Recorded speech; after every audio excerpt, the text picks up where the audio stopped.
Good afternoon everyone. YouTube চ্যানেলে আপনাদের সকলকে স্বাগত জানাই। থাম্বনেলে আপনারা ঠিকই দেখেছেন যে এমসিসির তরফ থেকে আবার নতুন নোটিশ পাবলিশ করা হয়েছে এবং নোটিশে ক্লিয়ারলি মেনশন করা রয়েছে যে কবে কি চয়েস ফিলিং রয়েছে কি না রয়েছে। রাউন্ড 3 যদি দেখুন রাউন্ড 3 রেজিস্ট্রেশন রয়েছে আপনার প্রায় ধরে রাখুন 9 তারিখ পর্যন্ত রয়েছে, অক্টোবরের বিকাল 3টে পর্যন্ত, অর্থাৎ আজ বিকেল 3টে পর্যন্ত রেজিস্ট্রেশন চলবে। যদি চয়েস ফিলিং বলি, দেখুন চয়েস ফিলিং চলবে সেপ্টেম্বরের 30 তারিখ থেকে অক্টোবরের 9 তারিখ রাত্রেবেলা 11:55 পর্যন্ত। হ্যাঁ, ঠিকই দেখেছেন, রাত্রি 11:55 পর্যন্ত চয়েস ফিলিং এবং চয়েস লকিং চলবে এমসিসির তরফ থেকে আজ। আচ্ছা, এরপরে রেজাল্ট বেরোবে আপনার 11 তারিখ এবং রিপোর্টিং এর ডেট দেওয়া হয়েছে 13 তারিখ থেকে 21 তারিখ। অর্থাৎ এটা রাউন্ড 3 আবারও ফ্রেশ রেজিস্ট্রেশন বা বলতে পারেন ফ্রেশ চয়েস ফিলিং এর বা ফ্রেশ তোমার স্কেডিউল দিল। এরপরে রাউন্ড 4-এরও দিয়েছে, অর্থাৎ অনলাইন স্টে ভ্যাকেন্সি রাউন্ডে, যেটা রেজিস্ট্রেশন চলবে 24 তারিখ থেকে 28 তারিখ পর্যন্ত। চয়েস ফিলিংও সেম 24 থেকে 28।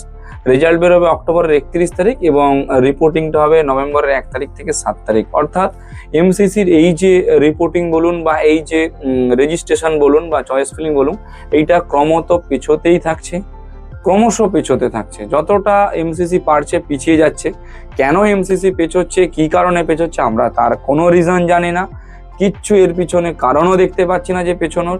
শুধু পিডব্লিউডির নোটিফিকেশন দিচ্ছে, দিয়ে পিছিয়ে যাচ্ছে, পিডব্লিউডি নোটিফিকেশন দিচ্ছে, পিছিয়ে যাচ্ছে।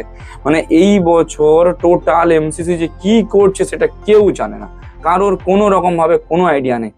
আবার একটা স্টেটেরও নোটিশ দিয়েছে, অর্থাৎ স্টেটের কাউন্সিলিংটা কখন হবে সেটারও একটা নোটিশ দিয়েছে, যে স্টেটের রাউন্ড 3 যেটা ভেরিফিকেশন এবং ক্যান্ডিডেটের জয়েনিং এর ডেট দিয়েছে, সেটা হচ্ছে 28 অক্টোবরের মধ্যে করতে হবে। আচ্ছা, লাস্ট ডেট অফ জয়েনিং কিচ্ছু দেয়নি।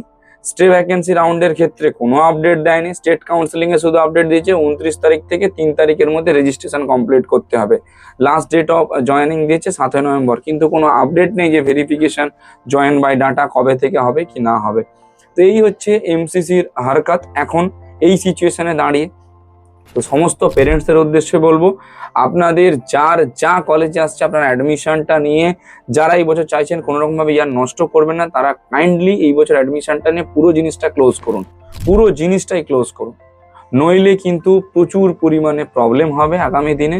শুধু তাই নয়, শুধু যে প্রবলেম হবে সেটা নয়, একটা সিট পেতে গেলেও প্রচুর মাথার ঘাম কিন্তু বেরোবে। অ্যাডমিশন রিগার্ডিং কারো কোনো হেল্প লেগে থাকলে আপনারা আমাদের কল বা হোয়াটসঅ্যাপ করতে পারেন। এখনো পর্যন্ত অ্যাব্রডের অপশনও শুরু রয়েছে বা অ্যাব্রডের অপশনও অ্যাভেলেবেল রয়েছে। যাদের বাজেট একদম কম রয়েছে তারা চাইলে কিন্তু অ্যাব্রডের দিকে মুভ করতে পারেন। এখনো পর্যন্ত অপশন কিন্তু তার অ্যাভেলেবেল আছে। অ্যাডমিশন রিগার্ডিং কারো কোনো হেল্প লেগে থাকলে আপনারা আমাদের কল বা হোয়াটসঅ্যাপ করতে পারেন। Thank you.